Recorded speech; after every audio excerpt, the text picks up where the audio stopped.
రాయలసీమలో పుట్టి సీమ ప్రజలను చంద్రబాబు వెన్నుపోటు పొడిచారని మండిపడ్డారు ఎమ్మెల్సీ డాక్టర్ మధుసూదన్. ప్రజలను మోసం చేయడం చంద్రబాబుకు వెన్నతో పెట్టిన విద్య అన్నారు.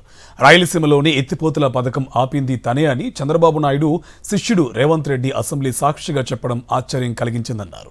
ఇప్పటి వరకు చంద్రబాబు స్పందించకపోవడం దారుణమన్నారు మధుసూదన్.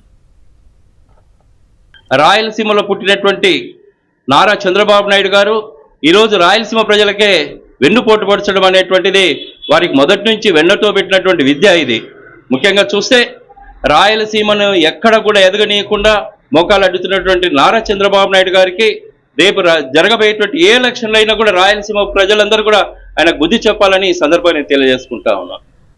రాయలసీమలో పుట్టినటువంటి నారా చంద్రబాబు నాయుడు గారు ఈరోజు రాయలసీమ ప్రజలకే వెన్నుపోటు పొడచడం అనేటువంటిది వారికి మొదటి నుంచి వెన్నతో పెట్టినటువంటి విద్య. ఇది ముఖ్యంగా చూస్తే రాయలసీమను ఎక్కడ కూడా ఎదగనీయకుండా మోకాలు అడ్డుతున్నటువంటి నారా చంద్రబాబు నాయుడు గారికి రేపు జరగబోయేటువంటి ఏ ఎలక్షన్లు అయినా కూడా రాయలసీమ ప్రజలందరూ కూడా ఆయన బుద్ధి చెప్పాలని ఈ సందర్భాన్ని తెలియజేసుకుంటా ఉన్నాం.